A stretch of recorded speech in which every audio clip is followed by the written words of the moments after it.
할렐루야. 오늘 또 피곤하시지만은 또 우리 주님께서 원하시는 배움을 위해서 이렇게 모이신 줄 믿습니다. 피곤을 우리 하나님께서 샘을 주시고 또 깨달는 은혜의 역사로 모든 것이 보강되기를 바랍니다. 우리 하나님께 올릴 찬양 드리겠습니다. 우리 찬양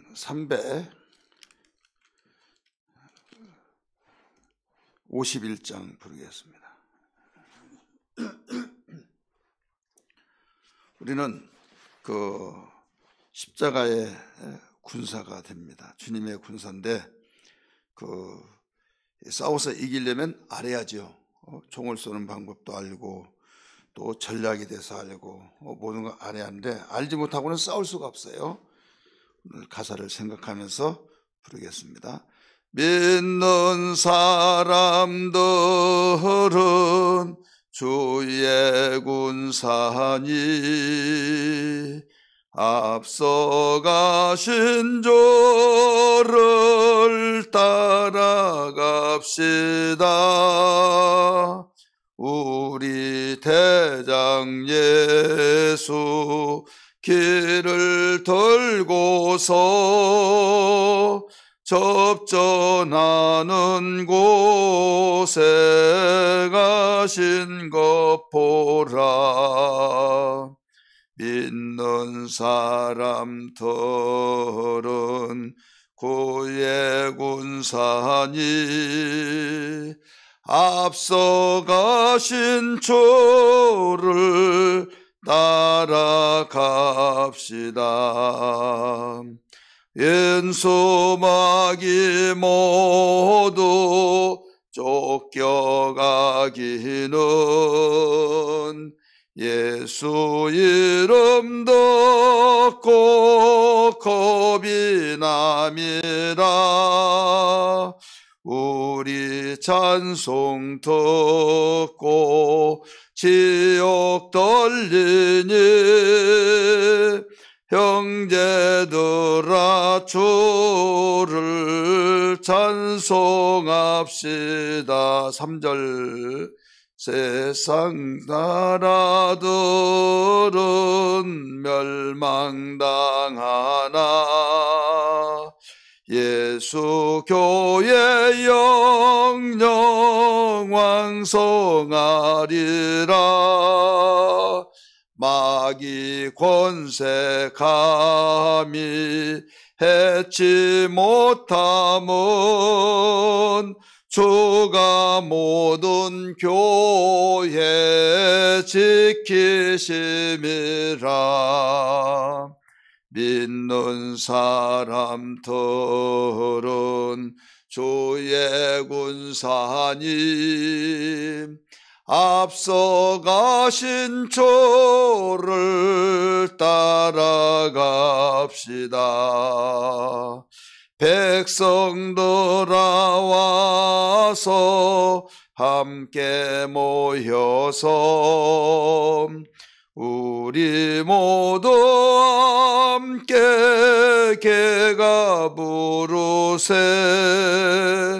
영원토록 영광 권세 찬송을 우리 임금 주께 돌려보내세. 믿는 사람들은 주의 군사니 앞서 가신 주를 따라갑시다.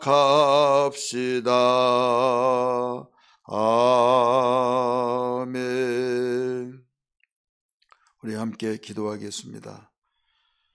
주님, 오늘 또 배움의 시간에 동참했으니 잘 배우고 확신한 일에 과해서 주님의 십자가의 군사로서 모든 걸 이기며 승리의 개선 장군처럼 나오는 신앙 되게 해달라고 가르치는 주의 종 듣는 내 자신들을 위해서 기도합니다. 주여 주여 주여 하나님 감사합니다. 오늘도 이와 같이 배움의 시간으로 저희들 나오게 하신 은혜를 감사합니다. 무엇보다도 저희들 주님의 십자가의 군사로서 싸워 이기게 할 텐데 이기기 위해서는 모든 것을 알아야만 되는 걸 알았습니다.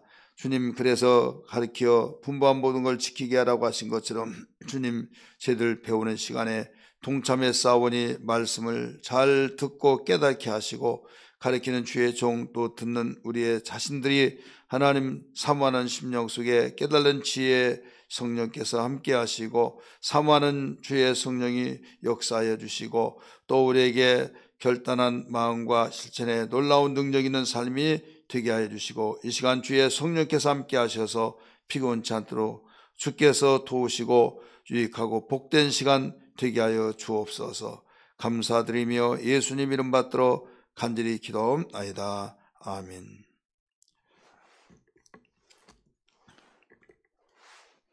오늘 로마서를 마치려고 합니다. 우리 14페이지를 보시기 바랍니다.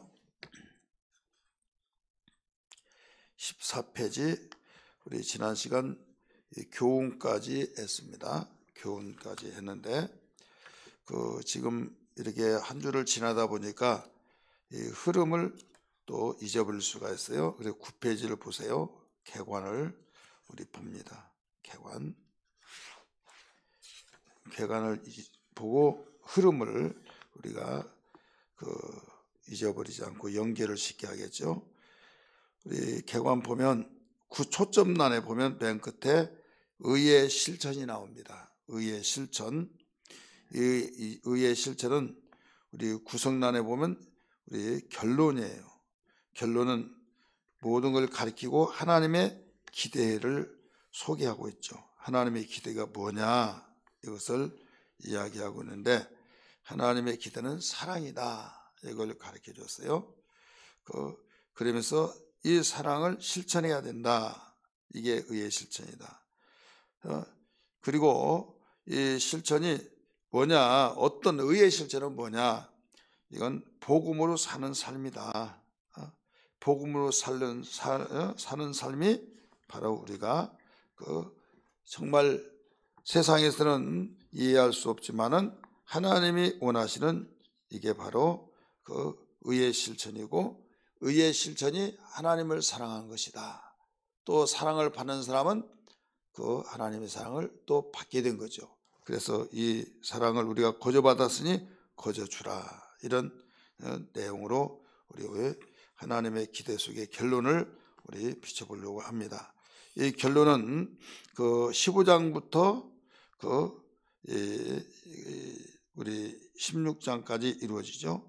그러나 이 섬김부터 결론까지 하나님의 기대예요. 그래서 오늘은 12장부터 보게 된 겁니다. 우리 14페이지 우리 2번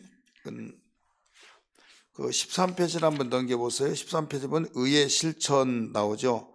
의의 실천, 섬김이라고 하는데 이렇게 의의 실천은 섬김에서부터 시작되는 거죠.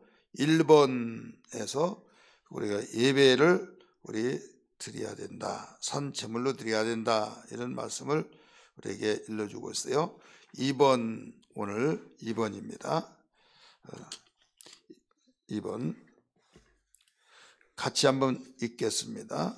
시작. 하나님의 자비하심을 경험하고 하나님의 뜻을 분별한 신자는 정부에 대한 의무를 다하고 사랑의 법을 완수하고 구원의 완성을 위해 빛 가운데 살아야 한다. 빛 가운데 쓰세요. 어둠 가운데가 아니에요. 빛 가운데 살아야 된다. 이게 13장 1절부터 14절에 있는 내용입니다. 우리는 이 문제를 잘 읽고 우리가 적용하는 데 잘 한번 비춰봐야만 돼요. 하나님의 자비하심을 경험하고 하나님의 뜻을 분별한 신자는 정부에 대한 의무를 다하고 사랑의 법을 완수하고 구원의 완성을 위해 빛 가운데 살아야 된다. 이 정부. 그래서 우리가 알아야 할 것이 뭐냐면 신자는 정부에 대한 의무를 다해야 하는 이유가 뭐냐면 하나님이 세우셨기 때문이다. 모든 정부들도 하나님이 세우셨기 때문이다. 이것이 로마서 13장 1절에서 7절에 나와요. 그래서 국가는 악을 억제하고 처벌하며 선을 증진시키고 선에 대해서 보장을 해서 약한 자가 보호를 받고 그러기 위해서 국가를 하나님이 세우셨다 이거죠. 그래서 명백한 우리가 성경적 명령이나 원리를 위배하는 경우가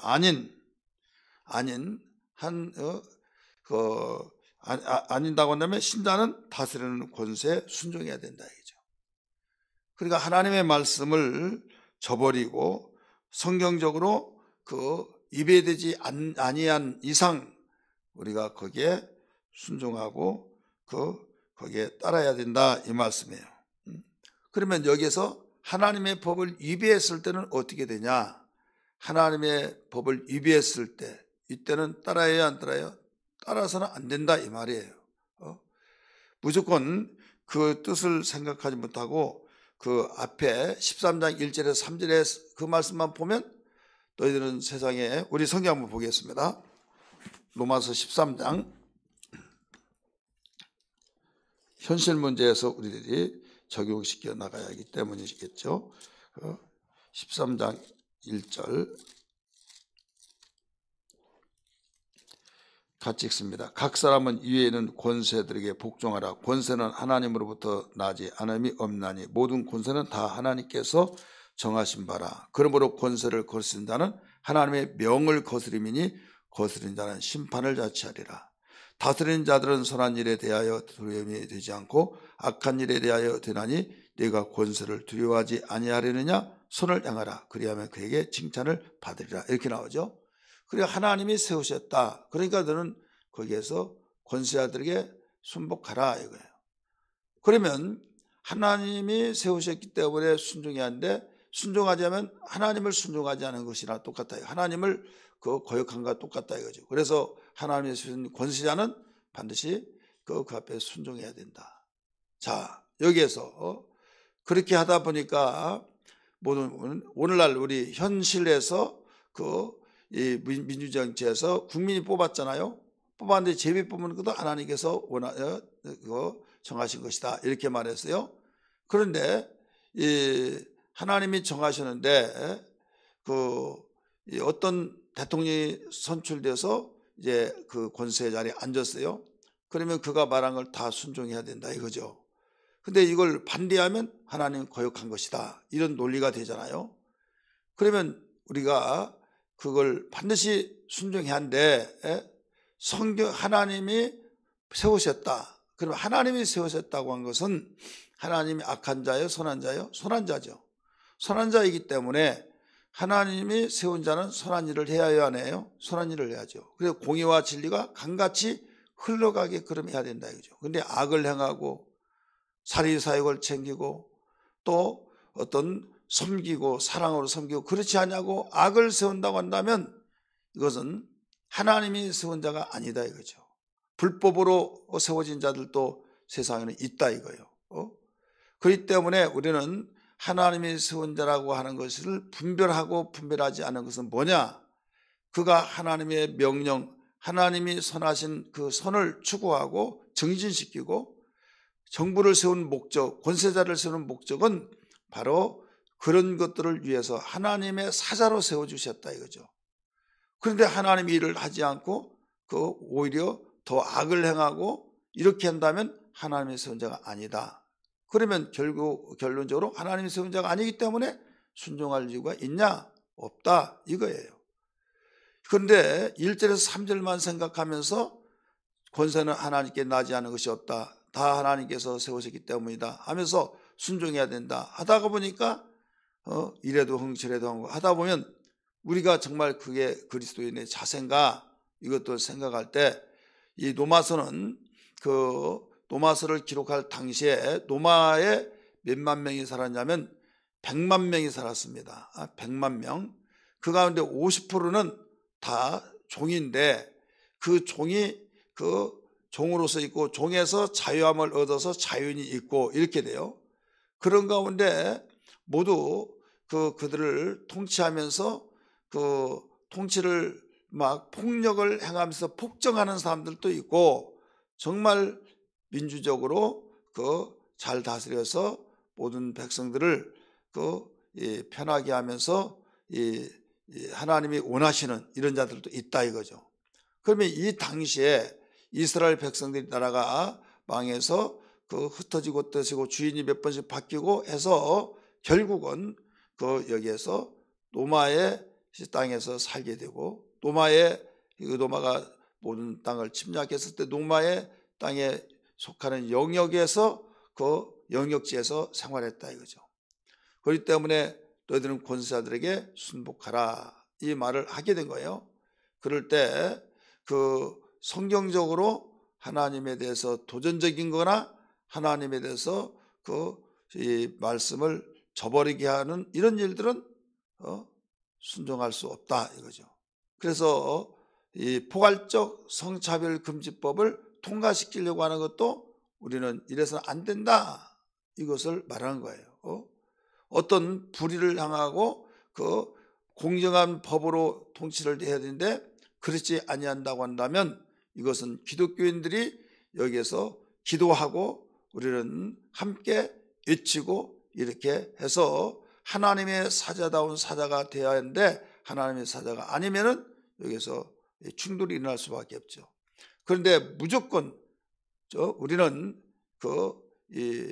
무조건 우리는 정치 이야기는 안 된다 이렇게 말하죠. 정치 이야기라고 한 것은 정치의 여당 야당을 갈라놓고 어느 편이냐 그게 정치 이야기지, 우리는 하나님의 말씀에서 입각해서 보면서 성경적인가 아닌가를 보면 정부에 대한 정치에 대한 것을 이야기한 것 같지만은 우리가 성경 중심에서 볼 때에 그 이야기를 하는 거예요.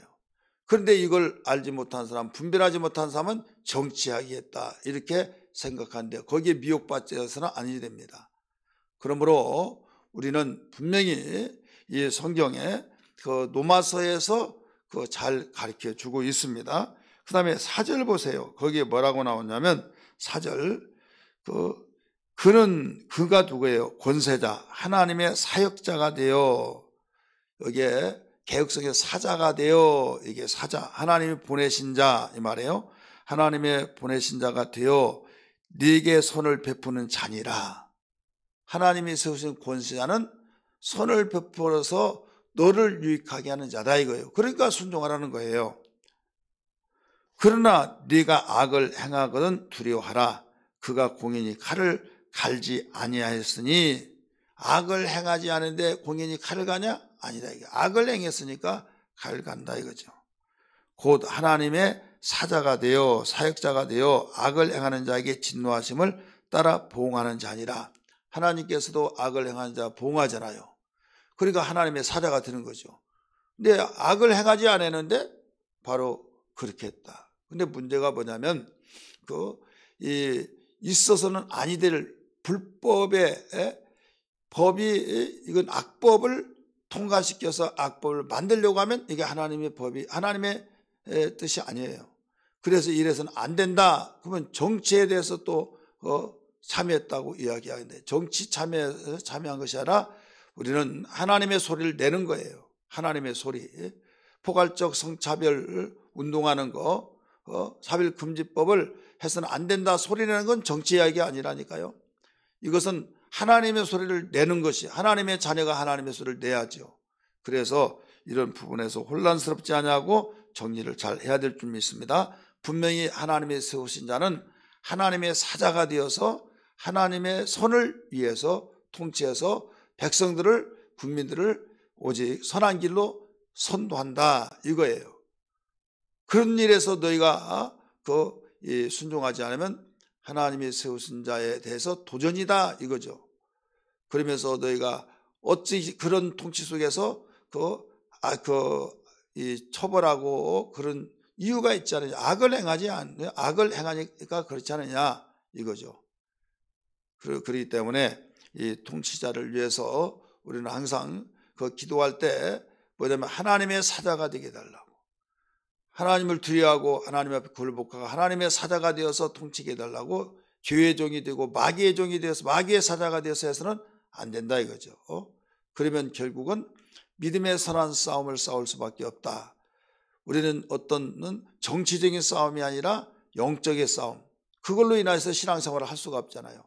그렇게 함으로써 복음을 전할 수가 없잖아요. 결국은 그렇게 함으로써 종교의 자유를, 신앙의 자유를 우리는 말할 수가 없잖아요. 이것은 싸운 건 순교다 이거죠. 순교. 우리 성경 다시 보겠습니다. 7절 말씀 보세요. 모든 자에게 줄 것은 주되 조세를 받는 자에게 조세를 바치고 관세를 받는 자에게 관세를 바치고 두려워할 자를 두려워하며 존경할 자를 존경하라. 존경할 자에게는 존경하라 이거죠.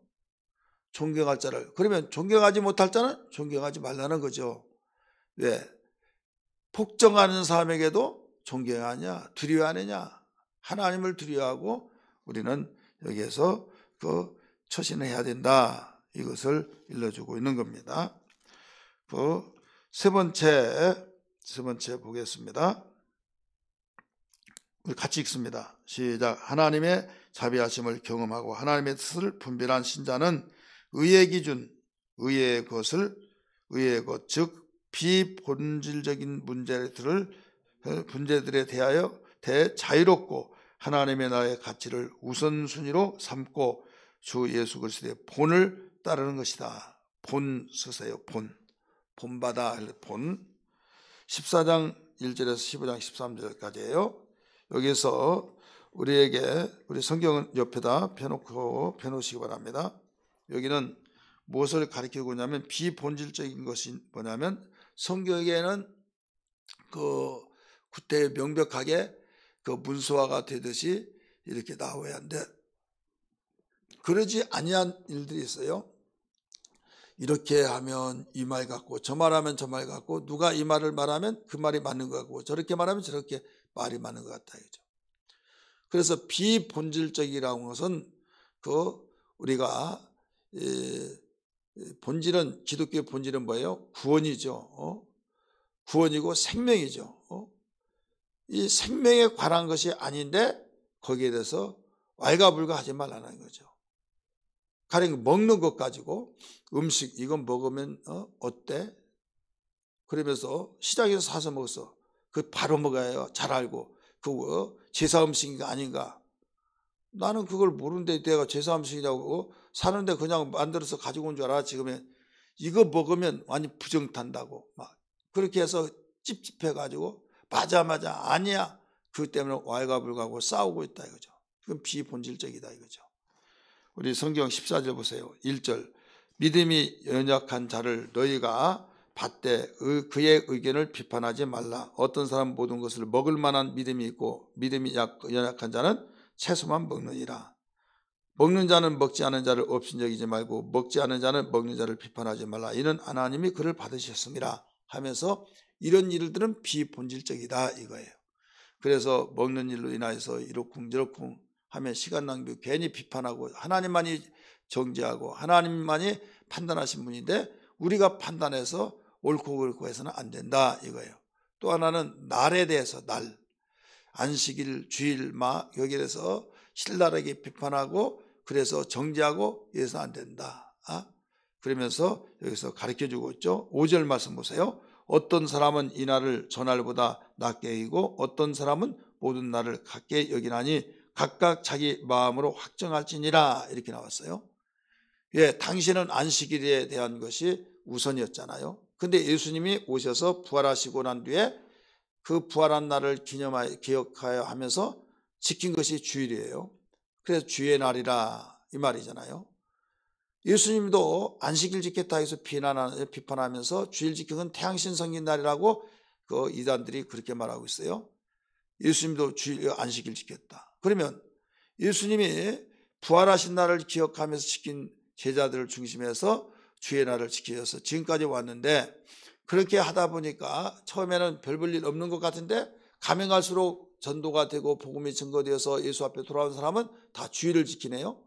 그러니까 점점 커지면서 위협을 느끼니까 날로 비판을 하고 옥신각신하고 그러다가 보니까 이런 부분에서 어떤 비본질적으로 굉장히 싸우고 있다 이거죠.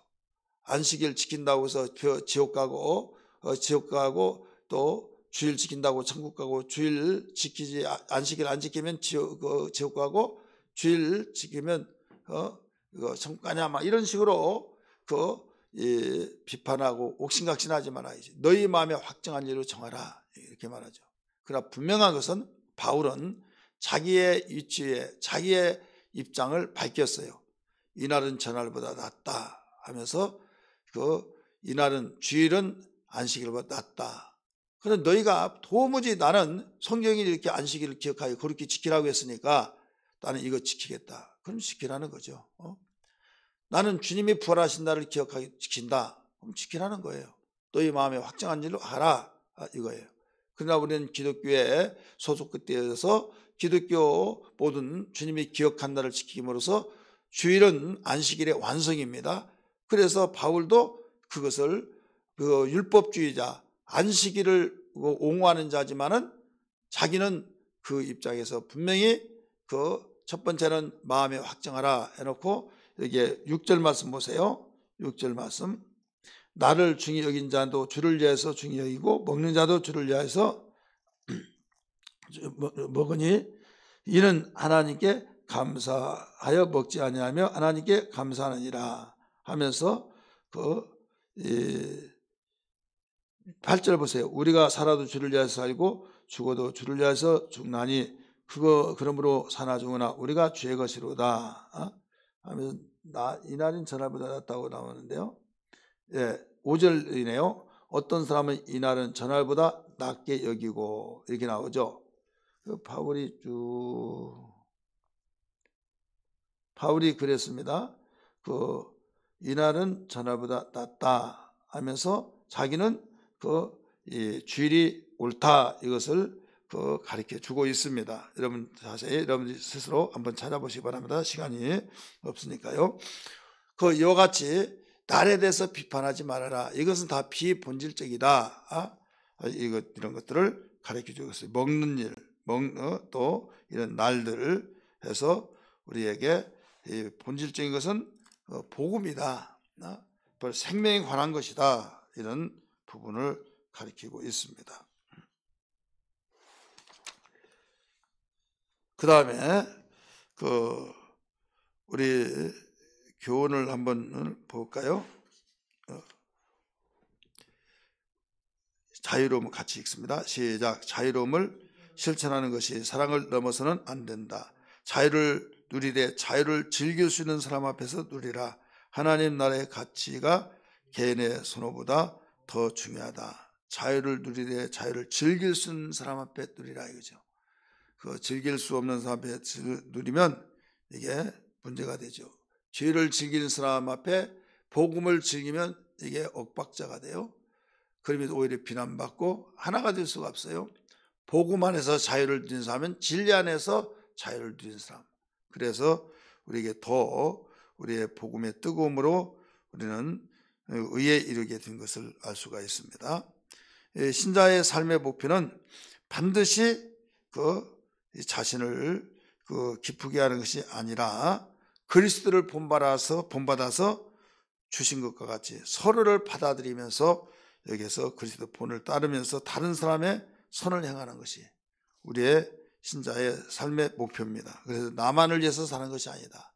주를 위해서 사는 것이다. 그렇기 때문에 먹는 것도 마시는 것도 입는 것도 때로는 여기에서 가르쳐준 날에 대한 이런 비본질적인 면에서 옥신각신하고 비판하고 그러지 말아라.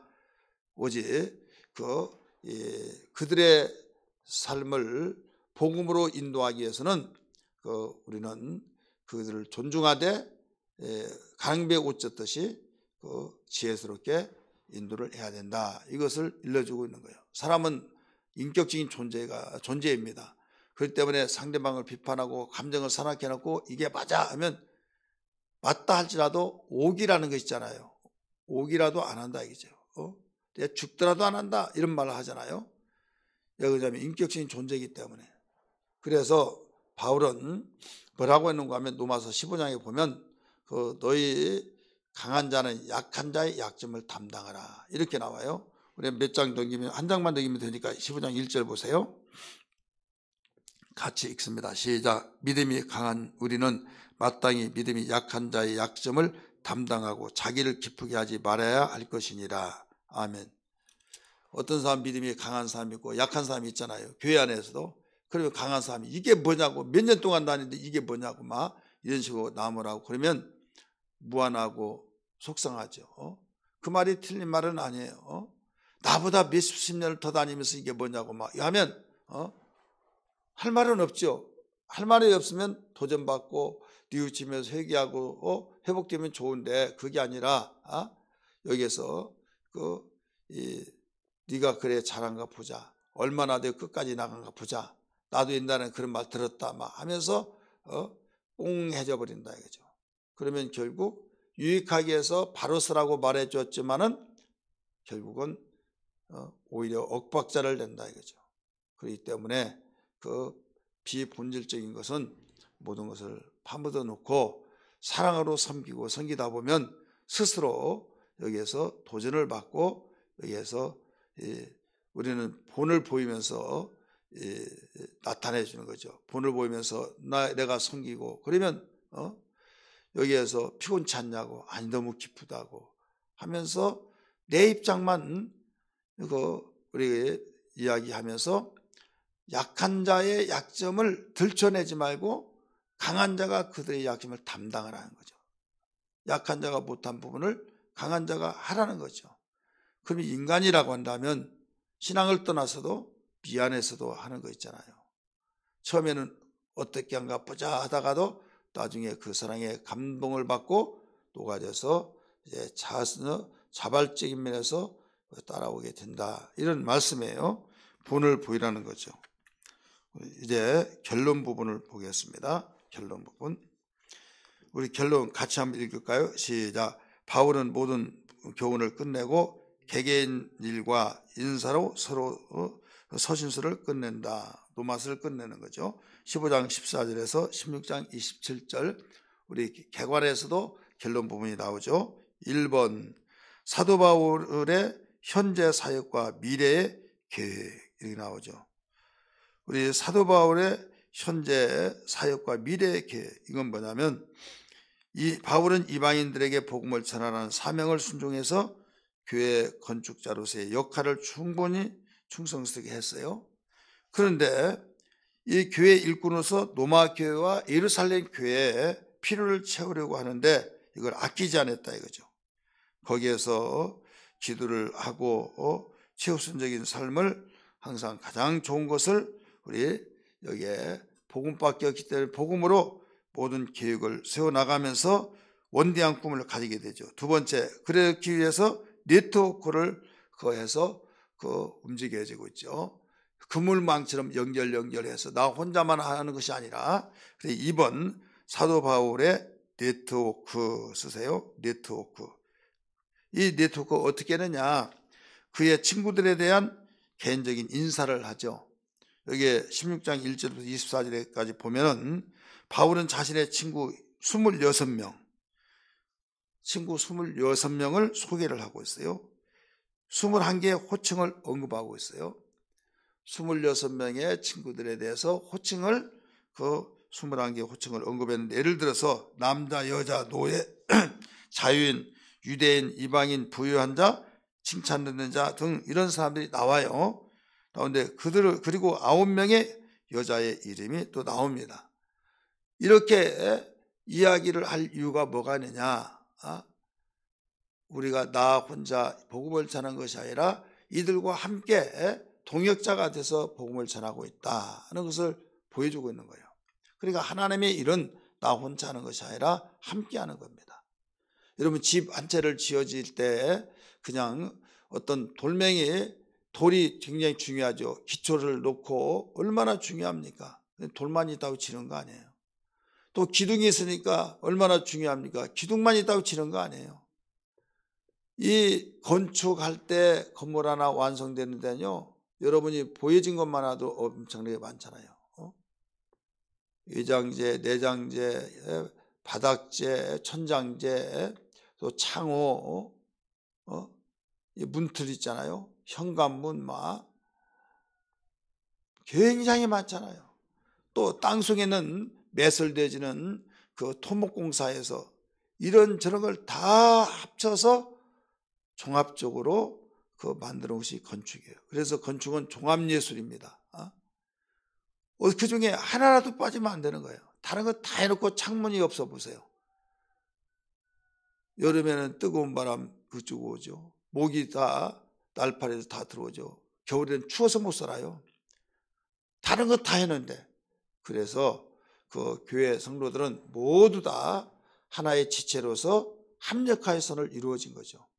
바울은 복음 전하는 선교 사역에서도 그와 같았다. 그래서 우리는 서로서로 연락하고 서로서로 관계를 맺고 이렇게 잘 연결해야만 된다. 이런 말씀을 가르쳐주고 있어요. 세 번째, 바울은 복음을 계시하시고 모든 민족에게 선포하시는 하나님을 쓰세요. 하나님을 찬양한다. 복음을 계시하시고 모든 민족에게 선포하시는 하나님을 찬양한다 이거죠. 하나님이 계시하셨고 명령하셨기 때문에 자기는 자기 민족을 뒤로 한 채 이방인의 사도가 되어서 이방인에게 복음을 증거하고 그들이 하나님께 돌아온 것을 볼 때 감사 찬송하지 않을 수가 없다는 것을 느끼게 된 거예요. 주제 봅니다. 노마서 주제 1번 A번 노마서의 주제는 하나님의 의다. 의. 우리 노마서 1장 17절 같이 읽습니다. 시작. 복음에는 하나님의 의가 나타나서 믿음에 이르게 하나니 기록된 바 오직 의는 믿음으로 말미암아 살리라 함과 같으니라. 이게 노마서 주제. 그래서 이 노마서의 주제가 뭐냐? 이거 하나님의 의다. 이게 하나님의 의. 자, 세상의 의는 없어요. 세상의 윤리와 도덕적으로 이건 하나님이 볼 때는 다 죄인이라고 했어요. 의는 음란이 하나도 없으며 모든 사람이 죄를 범하였으며 하나님께 영광을 돌리지 못한다. 이렇게 가르쳐져 있잖아요. 그렇기 때문에 세상에는 아무리 인생을 두루 살펴서 의를 찾아보려고 할지라도 하나도 없다고 그랬어요. 우리 성경 한번 볼까요? 시편 14편. 욥기 다음에 시편입니다. 14편.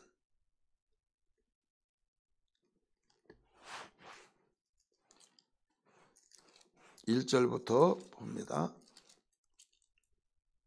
시작. 어리석은 자는 그 마음에 이르기를 하나님이 없다 하는도다. 그들은 부패하고 그 행실이 가증하고 손을 향한 자는 없도다. 여호와께서 하늘에서 인생을 굽혀 살피사 지각이 있어 하나님을 찾는 자가 있는가 보려 하신즉 다 지어져 함께 더러운 자가 되고 손을 향한 자가 없나니 하나도 없도다. 이렇게 나오죠. 이 말씀을 인용해서 노마서 3장 10절 이하의 말씀이 나온 거예요. 그렇기 때문에 하나도 없다. 그러면 죄삭은 뭐예요? 사망이잖아요. 죽는 거잖아요. 결국 이 땅에서 불행하게 살다가 사형 집행하는 날 결국 지옥 가서 영혼이 꺼지지 않은 불못에 들어가서 고통을 당한다 이거죠. 이게 죄삭이에요. 그러니 무슨 소망이 있겠습니까? 사형언도를 받아서 언제 집행할지 모르는 그 사형수에게 소망이 뭐가 있어요? 소망 없어요.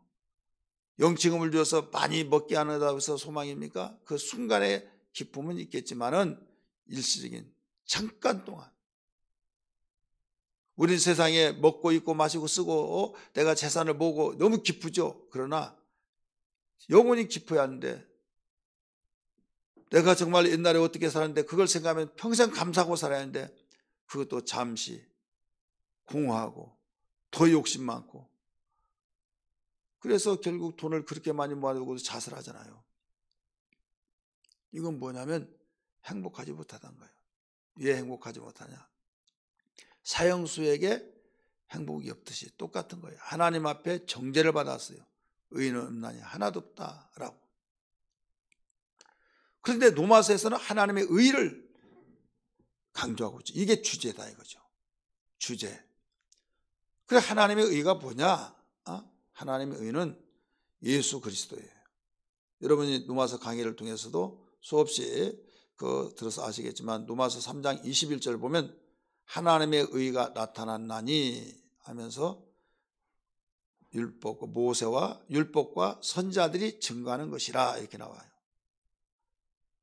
전에도 너희들이 들었듯이 모세와 선자들에게 증거를 받은 자다. 그게 누구냐면 예수.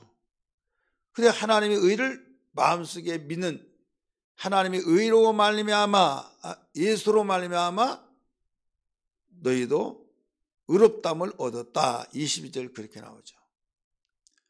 그러니까 우리는 하나님의 의가 예수인데 예수를 믿으면 우리도 의인된다. 이게 바로 로마서의 주제예요. 그럼 우리는 어떻게 살아냐? 믿음으로 사는 거예요. 믿음으로. 행위로 사는 것이 아니라 믿음으로. 그러면 믿음으로 사람이 무조건 믿기만 하고 행하지 않으면 되냐? 행해야지. 그건 모르는 소리예요. 바보 같은 소리예요. 여러분 의를 알면 깊어서도 살죠. 예를 들어서 삼면복권돼서 다시는 이런 죄를 짓지 마라 했을 때 감사해서도 여러분 마음속에 두고두고 마음의 세계에서 바르게 산다 이거죠.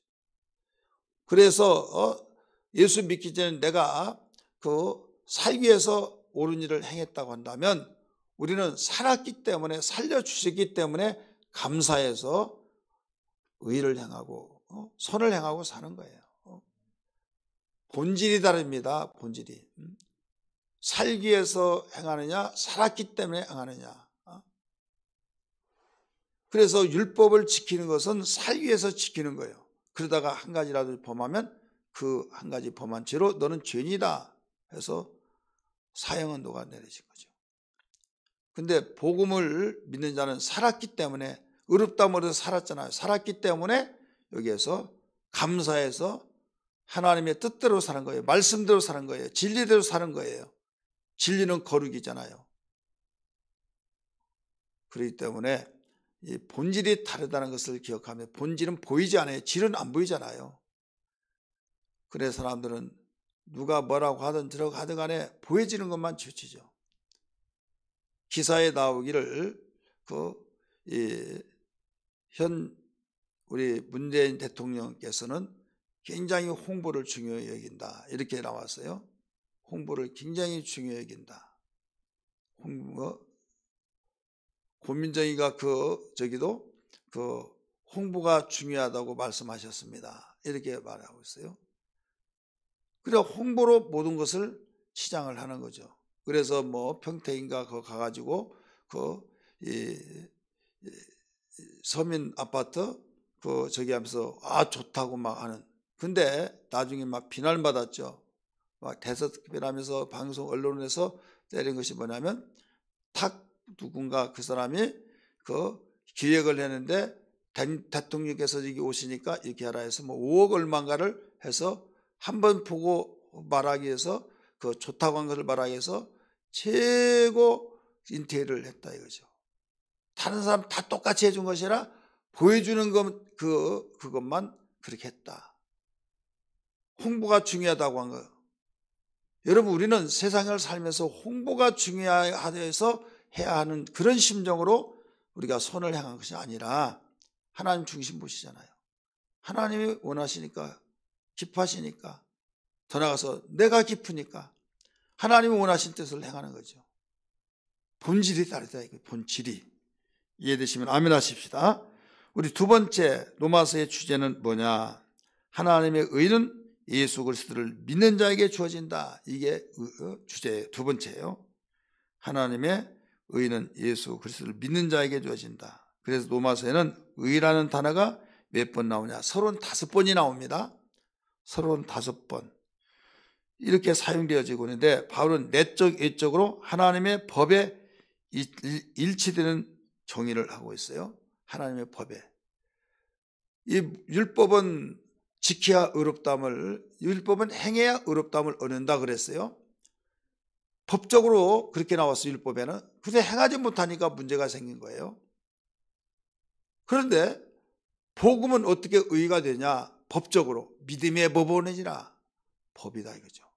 하나님의 복음의 법인데 믿음의 법으로니라. 그래서 법적이라는 것은 일치감이 있다 이거예요. 그래서 하나님의 의라고 할 때는 우리 분명히 우리가 생각하고 착한 일하고 좋은 일하고 도와주고 그것만이 의가 아니다.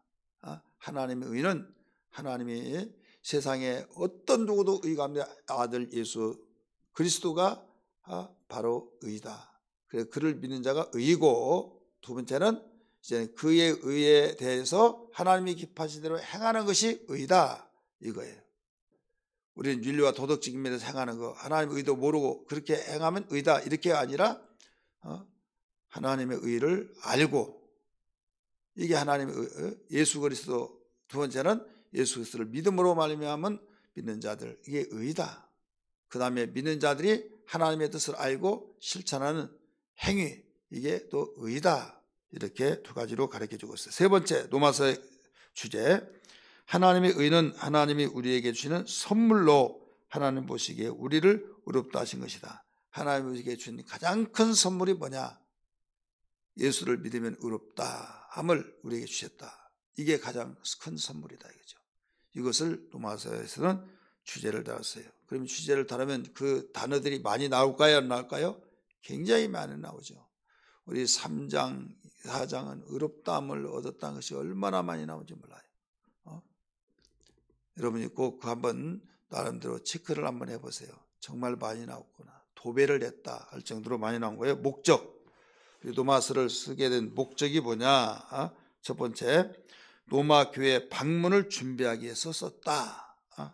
로마서를 쓰게 된 이유는 로마의 방문 쓰세요. 방문을 준비하기 위해서 썼다. 로마서는 바울이 로마를 한 번도 가보지 않았는데 로마서를 썼어요. 쓰는 목적을 우리가 로마서 1장에서도 새벽에 들어서 아시겠지만은 내가 신령한 은사를 나눠주기 위해서 그렇다, 이런 말을 했어요. 여기에서 그 신령한 은혜를 나눠주기 위해서 그렇다, 이것은 방문을 목적을 두고 말한 거죠. 그런데 그게 언제인지를 몰라요. 사단이 막았어요. 그렇기 때문에 그러기 이전에 너에게 이렇게라도 해서 편지를 통해서라도 알려주고 싶다, 이거죠. 그리고 반드시 가면 여기서 이제 직강을 하게 되는 거죠. 직접 가르치는 거죠. 그러나 가지 못한다고 해서 내가 포기할 수는 없다. 이 귀한 하나님의 그 신령한 은혜를 나눠주기 위해서는 내가 편지를 쓴다, 이것을 가르쳐주고 있죠. 그래서 방문 준비를 위해서 썼다는 것을 우리 볼 수가 있어요. 우리 성경 말씀 한번 볼까요? 거기에 로마서 1장 10절에서 13절까지 같이 읽겠습니다. 시작. 어떻게 하든지 이제 하나님의 뜻 안에서 너희에게 나아갈 좋은 길 얻기를 구하노라. 내가 너희 보기를 간절히 원하는 것은 어떤 신령한 은사를 너희에게 나누어 주어 너희를 경고하게 하려 함이니, 이는 곧 내가 너희 가운데서 너희의 나의 믿음으로 말미암아 피차 아니함을 얻으려 함이라. 형제들아, 내가 여러 번 너희에게 가고자 한 것은 너희를 모르기를 원하지 아니하노니, 이는 너희 중에서 다른 이방인 중에서와 같이 열매를 맺게 하려 함이라. 아미로되 지금까지 길이 막혔다 이렇게 말했죠. 그래서 그는 분명하게 준비를 위해서 로마에 가고 싶은 열망을 이야기하고 있는 것이죠. 그리고 또 15장 23절 24절 같이 읽습니다. 시작. 이제는 이 지방에 일할 곳이 없고 또 여러 해 전부터 언제든지 서바나로 갈 때 너희에게 가기를 바라고 있었으니, 이는 지나가는 길에 너희를 보고 먼저 너희의 사귐으로 얼마간 기쁨을 가진 후에 너희가 그리로 보내주기를 바랍니다. 아멘. 바울은 어디에서 로마서를 썼어요? 고린도에서 썼습니다. 여기 서바나라고 한 말이 나오죠. 서바나는 오늘날 스페인을 말하고 있어요. 스페인으로 가기를 원했다. 그러면 로마 가기를 원하는데 왜 스페인으로 가? 이렇게 생각한 사람이 없지는 않겠지만은 그 당시 로마가 침략을 해서 스페인도 다 로마에 속한 곳이죠. 오스트리아도 로마에. 그래서 로마 제국, 신성 로마 제국이 가장 중심 센터가 오스트리아입니다. 그리고 거기에 보면 스데반 순교 기념교회도 거기가 있어요. 그러므로 우리는 이런 바울의 로마 가기를 그렇게 준비를 하면서 그 로마서를 썼다는 것을 우리 목적을 볼 수 있고, 16페이지 봅니다. 두 번째 로마서를 쓰는 이유, 로마에 사는 그리스도인들의 영적인 필요를 채워주기 위해서, 영적인 필요를 채우기 위하여. 우리 로마서 15장 13절에서 15절까지 보면 세 단어를 우리는 꼭 잊어서는 아니 됩니다. 우리 한번 읽어봅니다. 소망의 하나님이 모든 기쁨과 평강을 믿음 안에서 너희에게 충만하게 하사 성령의 능력으로 소망이 넘치게 하시기를 원하노라. 14절 보세요. 형제들아, 너희가 스스로 선함이 가득하고, 거기 동그라미 한번 쳐보세요. 여러분 성경에다가 선함이 가득하고. 두 번째는 모든 지식이 차서 동그라미 치시고, 세 번째 이어서 능히 서로 권하는 자, 거기 동그라미 치세요. 모든 지식이 차서 능히 서로 권하는 자임을 나도 확신하노라. 그러나 내가 너희로 다시 생각나게 하려고 하나님께서 내게 주신 은혜로 말미암아 더욱 담대히 대략 너에게 썼노니 하면서, 여기에서 이런 영적인 필요를 채우기 위해서 선함이 가득하고 모든 지식이 차서 서로 권하는 자임을 나도 확신한다. 그러나 하나님은 은혜 위에 은혜를 주시죠. 받은 자는 더 받게 하시고, 없는 자는 있는 것을 빼앗아서 있는 자에게 주시고, 공평하신 하나님이 왜 그러냐? 이것은 하나님께서 인격적인 분이기 때문에. 달란트 비유에서 주님 말씀하셨잖아요. 5달란트, 2달란트, 1달란트 받은 자 다 모여라. 내가 주었던 거 다 가지고 와라. 그래서 도합 15달란트 같은 겁니다. 5달란트 가진 자는 몇 달란트를 더 남겼어요? 5달란트. 2달란트 가진 자는 몇 달란트 남겼어요? 2달란트. 1달란트 가진 자는 그대로 가지고 있어요. 그러니까 다 합쳐보면 몇 달란트예요? 15달란트예요.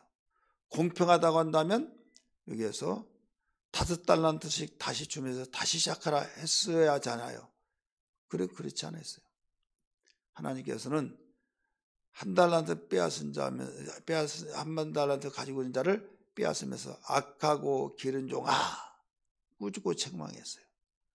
그래서 2달란트도 남겼잖아요. 근데 10달란트 가지고 있는 자, 5달란트 최초에 주었던 그 사람에게 주었어요. 그러면서 그냥 준 것이 아니에요. 이런 말씀하셨어요. 무릇 있는 자에게 더 있게 하고 없는 자는 있는 것마저도 빼앗긴다. 이런 말씀했어요. 왜 그러느냐? 하나님은 싹수를 보신다. 이게 싹수. 공평하신 하나님인데 여기에서 하나님이 행한 대로 갚으신다는데 행하지를 않아요. 그래 행한 자에게 주시는 거예요. 싹수 있는 자에게 주신다 이거죠. 근데 왜 2달란트에게는 안 줬냐? 나눌 것이 없어서 그렇다 할 수도 있겠지만은, 적게 자본금을 가지고 투자하면 퍼센트는 좀 똑같지만은 자본금이 많은 자에게는 더 많은 이익이 많죠. 그래서 하나님은 있는 자에게 더 주신 거죠. 그래서 은혜 받은 사람이 계속 받는 거예요. 은혜 못 받는 사람이 계속 있는 것만져도 까먹습니다. 그래서 우리는 정신을 바짝 차려야 할 것이 뭐냐면, 은혜를 받으면 그 위에 또 은혜 위에 은혜더라 이런 말씀이 나오잖아요. 그렇기 때문에 우리가 기도가 막 잘 될 때, 기도가 막 줄줄줄 나오고 막 저 하늘로 쫙 올라간 것 같이 느껴진다고 하고, 그 헛된 생각도 안 나고 막 하면서 이건 성령에 사로잡힌 가운데서 성령으로 기도하고 있는 거예요. 근데 설마 그럴까? 기도가 그냥 잘 된다 하지만 여러분 절대 그러지 않습니다. 성령의 역사 속에서 잘 된다는 걸 믿기 바랍니다. 근데 그 사람이 어느 날 기도하는데 안 되는 거죠. 그렇게 안 되는 거예요. 너무 힘든 거예요. 왜 그러냐? 기도 잘 되니까 좀 쉬었다 하자, 뭐 하자, 누구의 욕을 받고, 자신의 욕을 받고, 타인의 욕을 받고, 또 가더라도 누구도 기도도 않고 하다 보니까 또 때로는 바쁘고 힘들고 여러 가지 이유가 다 있겠죠.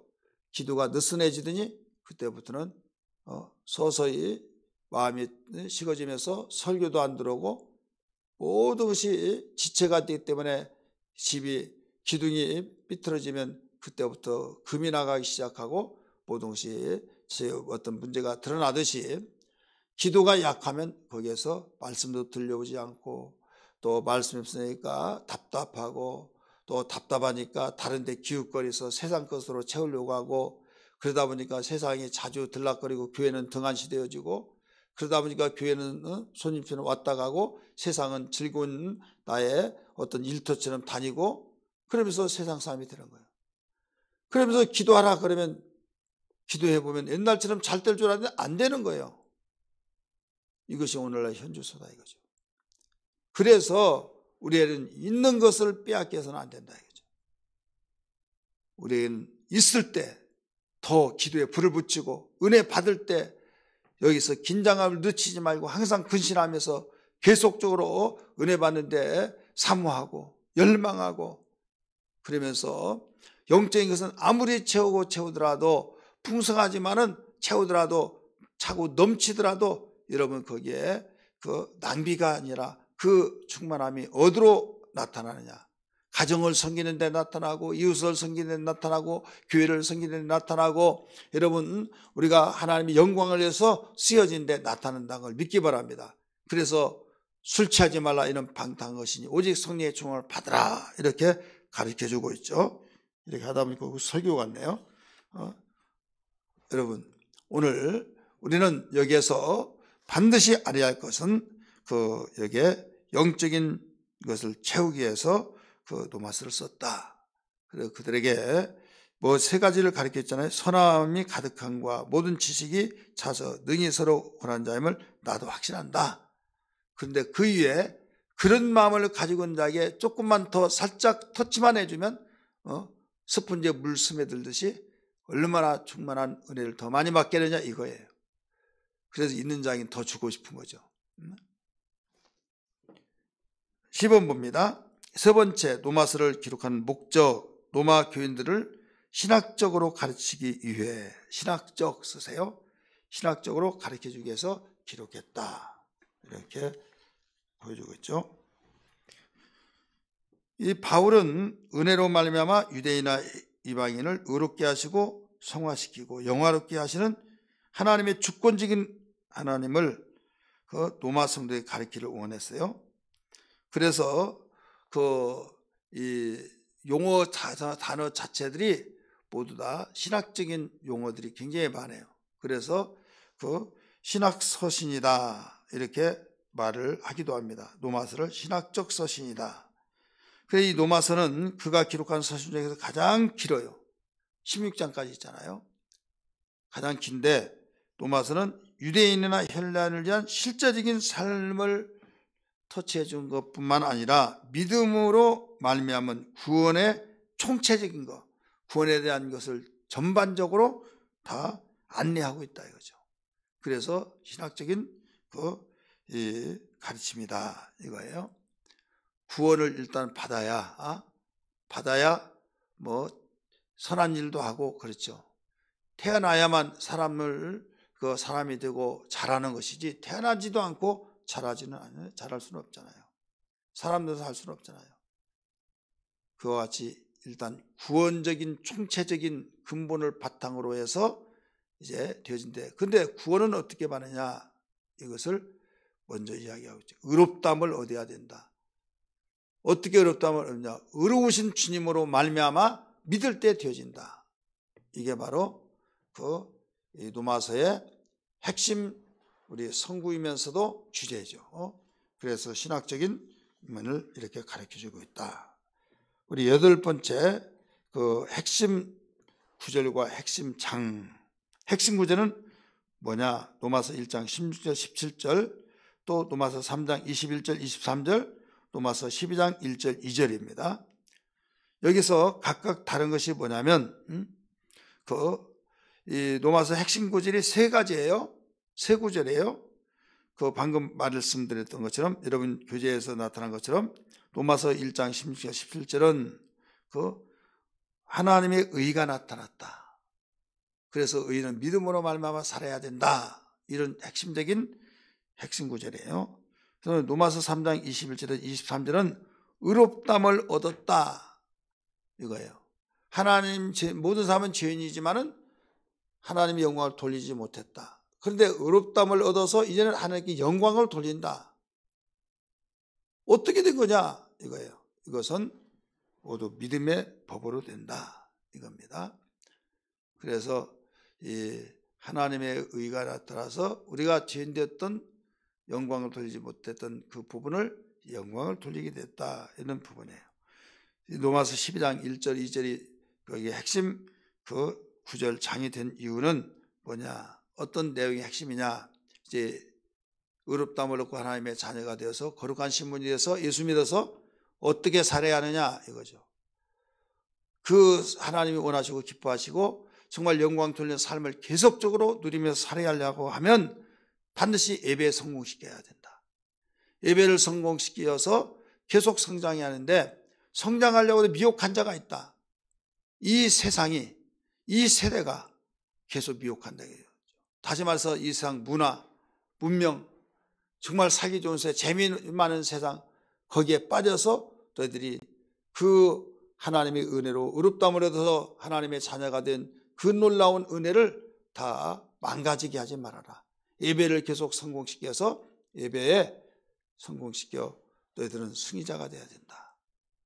항상 승리하는 사람 뒤에는 시기 질투하고 넘어뜨리려고 한 자가 있듯이 이 세상이 이 세대 악한 죄의 세대가 죄악의 문화가 너희들을 넘어뜨리려고 하니 하나님의 선하시고 기뻐하시고 온전하신 뜻이 무엇인지 분별하면서 너희들은 살아야 된다.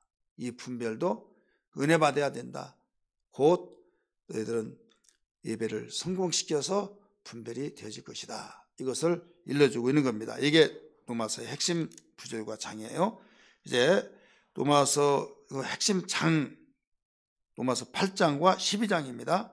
이미 설명을 했어요.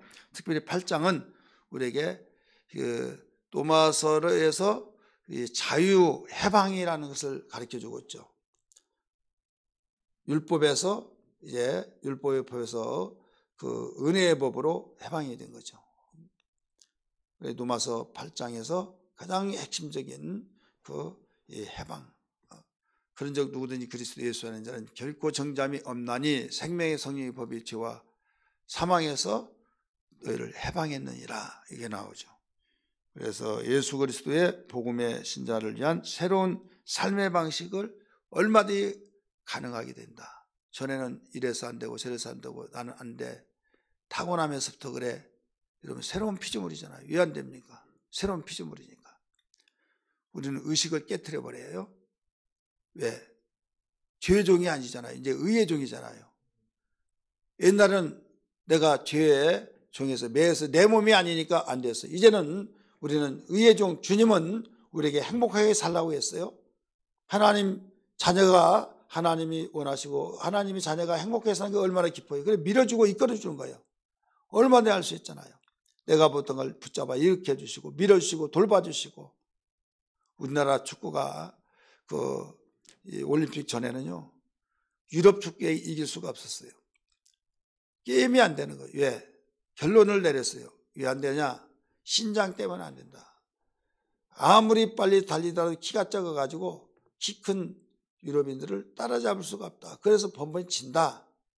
그래서 안 된다고 그랬어요.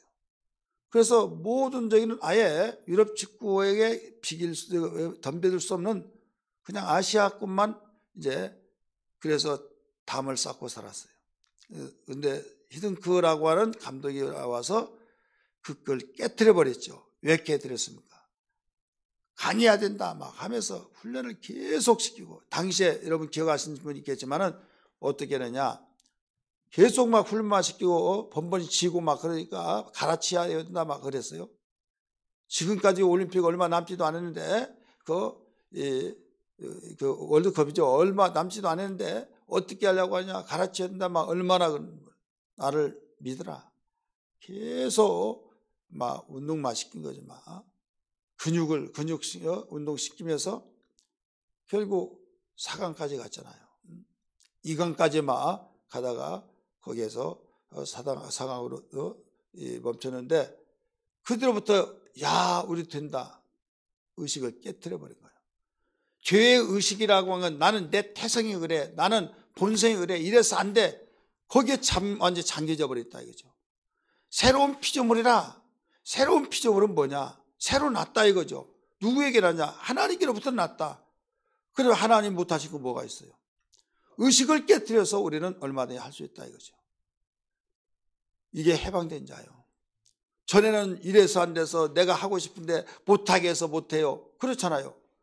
근데 우리는 이제는 못하게 해서 못한 것이 아니라 할 수 있도록 우리에게 끌어준 자가 있는데 왜 못합니까? 그래서 바울은 이 원리를 가르쳐 줬잖아요. 빌립보서에서도 그리스도 예수 안에는 능하지 못한 것이 없느니라, 개혁성경에 능치 못한 것이 없느니라 말씀하셨잖아요. 그래서 어떤 일이 있더라도 우리는 신앙 가운데서 정말 하나님의 뜻 안에서 생활할 때 이런 확신을 가지고 나가야 될 줄 믿습니다.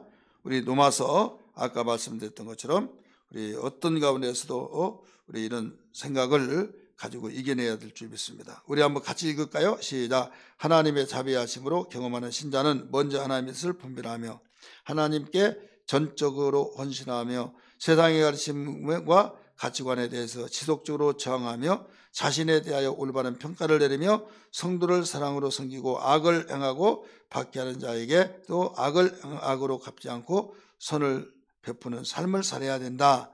세상과 구별된 삶을, 하나님이 기뻐하신 삶을 살아야 된다. 세상은 나에게 좋지 못한 감정을 주면 네가 나한테 이렇게 해놓고 잘 될 줄 알아? 하고 안갚음을 하죠. 우리는 그에게도 우리가 선으로 대처해야 된다 이거예요. 자, 적용. 첫째, 복음을 명확하게 이해하라. 복음을 명확하게 이해하라는 거예요. 하나님은 우리에게 복음을 명확하게 이해하기를 원하고 있죠. 그래서 인간은 하나님에 대한 갈망이 있어요. 어떤 누구나. 믿는 자나 믿지 않는 자나. 근데 하나님을 잘못 만나면 바로 결국 가장 불행한 거죠. 인간은 하나님께 대한 갈망이 있는데 그렇게 지음을 받았기 때문이에요. 왜 그러냐? 그렇게 지음받았어요. 하나님 없이는 살 수 없도록 만들어 놨기 때문에. 배가 고프면 자동적으로 신호가 오잖아요. 왜? 먹어야 살기 때문에 그러듯이. 인간은 영혼이 있기 때문에 하나님이 없으면 살 수가 없어요. 그래서 갈망이 되어진 거예요. 이 갈망이라는 것은 하나님 찾을 수 있는 계기가 된 겁니다.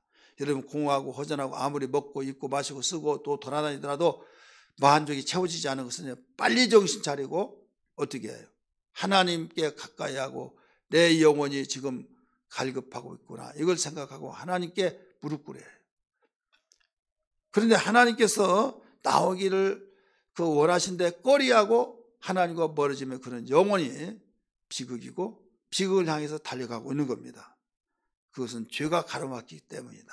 나를 완전히 망가지게 하고 돌이키지 못하게 하는 것이다. 그래서 이것을 우리 진단을 해야 하는데 진단 속에 뭐가 있느냐? 처방이 있죠. 그 진단이 뭐냐? 죄인이에요. 모든 인간은 죄인이다. 그래서 이것을 이해를 해야 된다 이거죠.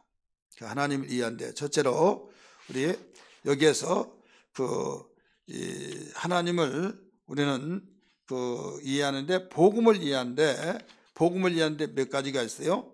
5가지가 나오죠. 하나는 본질을 이해해야 된다. 아무 때나 죄의 본질을 이해하고 하나는 죄의 유래를 인정하고 그래 본질 쓰세요. 유래 쓰세요. 본질은 뭐냐? 우리가 행동이나 생각이나 그 모든 것들이 하나님의 기준에 미치지 못해요. 죄라고 한 것은 뭐냐면 하나님의 성품에 반대되는 것, 하나님의 성품에 반대된 것이 다 죄예요. 그러니까 이런 것으로 인하여서 우리의 행동이나 계획이나 생각 이런 것들로 하나님의 기준에 미달되기 때문에 이게 바로 그 죄의 본질이다. 대부분 사람들은 악행만 하지 않으면 행동으로 저질리지 않기만 하면 나 선한 일을 했다. 그런데 성경을 복음을 이해하지 못한 거죠. 복음을 이해한 사람은 바로 죄의 본질을 아는 거죠. 모든 사람은 죄인이다. 왜 죄인이냐? 내가 착한 일 했는데 뱃속에 든 아이도 죄인이다. 죄인이다. 이거. 왜? 죄로 잉태됐기 때문에. 어린아이가 죄인이냐? 아무것도 모르는데 죄인이다. 왜? 죄의 속성을 가지고 태어났으니까. 그리고 내가 이렇게 착한 일인데 죄인이냐? 죄인이다. 왜? 네가 행동은 저지르지 않았을지라도 네 생각한 것이 더 나아가서 네가 또 이런 일을 했던 것들이 하나님 보시기에 미달됐다. 하나님 보시기에 미달된 것은 다 죄인이다. 죄다 이거예요. 그래서 죄의 본질이 이게 두 번째 죄의 유래. 죄가 언제 유래되느냐? 아담으로부터 시작됐죠. 그래서 죄는 인간의 피를 감염시켜 버립니다. 감염. 바로 죄의 바이러스가 인간의 피에 들어왔고 그 결과 태어난 모든 사람들은 죄의 바이러스에 의해서 감염돼서 모든 사람은 죄성을 갖고 태어난 거예요. 우리는 코로나 바이러스만 있는 것이 아니에요. 죄의 바이러스. 막 계속적으로 살면서 옮겨서 번식시켜버리면 그래서 유래가 된 거예요. 세 번째, 죄의 심각성. 죄의 심각성이 뭐냐? 나는 죄냐 해 웃고 그 사람은 정신 나간 사람. 죄의 심각성을 모르는 사람은 좀 아니 자기가 지금 처벌받고 죄를 지으면서 어떤 형편에 있다는 것을 심각성을 안다면 여러분 웃음이 나올 것이 아니잖아요. 통고가 안 되는 것을 여러분 웃어요? 잠도 못 자요.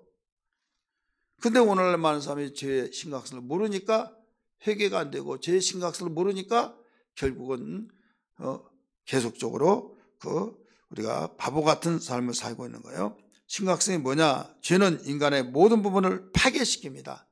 죄악은 사망이죠. 파괴시키는 모든 영역 부분에서 죄는 우리의 정신을 파괴시키고 감정을 파괴시키고 의지도 파괴시켜요.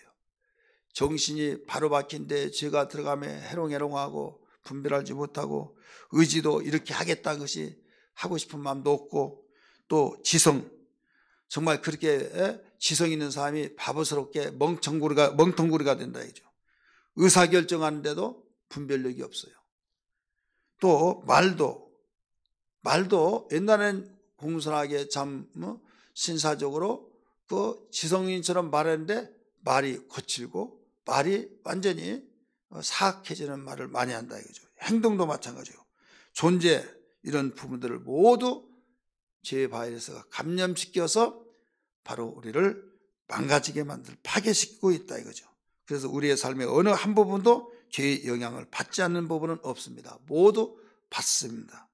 그래서 하나님은 우리를 당신의 형상으로 만들어서 우리를 하나님과 행복하게 살라고 했는데 죄의 훼손을 통해서 하나님의 형상이 훼손되어지고 결국은 어떻게 되느냐? 참으로 우리는 행복이 망가져 버리고 하나님과 결국 멀어져 버렸다 이겁니다. 네 번째, 교환. 이 죄의 교환. 지금 복음을 이해하는데 복음을 이해하려면 이제는 교환에 대해서 이해해야 된다. 그의 의로우심으로 우리의 죄를 덮어버렸죠. 그래서 예수님의 의로우심으로 의롭게 우리를 만들어 주셨다. 그래서 우리 교환이 어떻게 되느냐? 죄인에서 의롭다 하심을 얻은 걸로 바꿔졌죠. 그렇기 때문에 우리는 반전이 된 거예요. 복음은 이렇게 반전시킵니다. 심각한 것을 반전시켜서 은혜가 넘치는 삶으로 되게 한다 이거죠. 결과 본질의 복음의 결과는 뭐냐? 하나님이 우리를 의롭다고 칭하셨다. 우리를 재판했는데 그 재판의 결과는 뭐라고 했느냐? 우리는 분명히 나쁜 유죄다. 나쁜 소식은 뭐냐면 유죄예요. 죄인이다 이거죠. 근데 좋은 소식이 뭐냐? 그리스도가 완전히 의로우시기 때문에 그분이 우리의 죄를 짊어지고 모든 죄를 짊어지기 때문에 교환을 시켜버렸다 이거죠. 죄인을 의인되게 만들어버렸다 이거죠. 그래서 십자가에서 모두 지불해 주셨으므로 너는 무죄하고 하나님께서 무죄로 선언하신 겁니다. 이것을 우리는 믿음으로 받아들인 자, 믿음으로 받아들이는 것이 복음이다. 그래서 복음을 우리 이해를 잘 해야 된다. 5가지. 첫째는 죄의 본질, 두 번째 죄의 유래, 세 번째 죄의 심각성, 그 다음에 교환, 그 다음에 결과, 이걸 가지고 복음을 증거하는 것이 바로 우리의 사명이고 해야 할 일이란 걸 믿으시기 바랍니다. 오늘 다 끝내려고 하는데 끝나지를 못하겠네요. 여러분 장수가 얼마 되지 않지만은 거기에 그냥 읽고만 넘어가면 충분히 할 수가 있겠죠. 그러나 우리 다음 시간에 우리 하기로 하겠습니다. 우리 다 같이 질문을 받으려고 하지만은 질문을 할 수도 없어요. 받을 수도 없겠죠. 그래서 질문하고 싶으면 메모를 해주시기 바랍니다. 우리 함께 기도하겠습니다. 하나님, 오늘 저희들 배움을 통해서 깨달았습니다. 노마서를 마치게 되는데 저희들 이렇게 노마서를 통하여서 깨달은 바가 많습니다. 저희들 주제에 대해서도 알았고 핵심에 대해서도 알았습니다. 저희들 은혜로 말미암아 여기까지 살아오게 된 걸 알았습니다. 하나님의 은혜가 아니면 저희들은 하나님과 원수가 되고 정말 불행하게 살 수밖에 없습니다. 하나님의 은혜로 행복자로서의 참 자유를 가지고 하나님이 원하시는 선한 일을 감당하게 하시고 우리의 사명을 감당케 하여 주옵소서. 같이 기도합니다. 주여, 주여, 주여. 하나님 감사합니다. 오늘도 저희들 노마서를 배우면서 하나님 아버지 우리에게 주신 복음의 그 위력을 알았습니다. 하나님 아버지 저희들을 우리에게 이미 죄인으로서 저희를 사형 선고를 받았고 저희의 욕갈 존재라는 것을 우리의 유죄를 받아서 절망 상태였지만은 복음을 통해서 좋은 소식이 들려왔습니다. 이 말씀이 노마서에 기록된 걸 알았습니다. 하나님 아버지 우리에게 죄인의 신분에서 의로운 거룩한 신분으로 교환이 되었고 죄인이었던 것이 의롭다함을 얻어서 예수께서 우리를 십자가에 못 박혀 죽으심으로 모든 것을 다 해결해 주셔서 저희들에게 무죄로 선언하여 주셔서 참으로 감사합니다. 이 기쁨으로 살아가게 하시고 감사함으로 살아가게 하시고 저희들 우리에게 맡겨진 사명 감당하며 기쁨으로 모든 충성스러운 신앙 다 되게 하여 주옵소서. 오늘도 배움의 시간에 동참하는 모든 우리 성도들 또 우리 모두 이 강의를 듣는 우리 성도들에게도 한량없는 은혜를 베풀어 주시옵소서. 예수님 이름 받들어 간절히 기도합니다. 아멘. 할렐루야. 우리 하나님께 영광의 박수 올리겠습니다. 수고들 했습니다.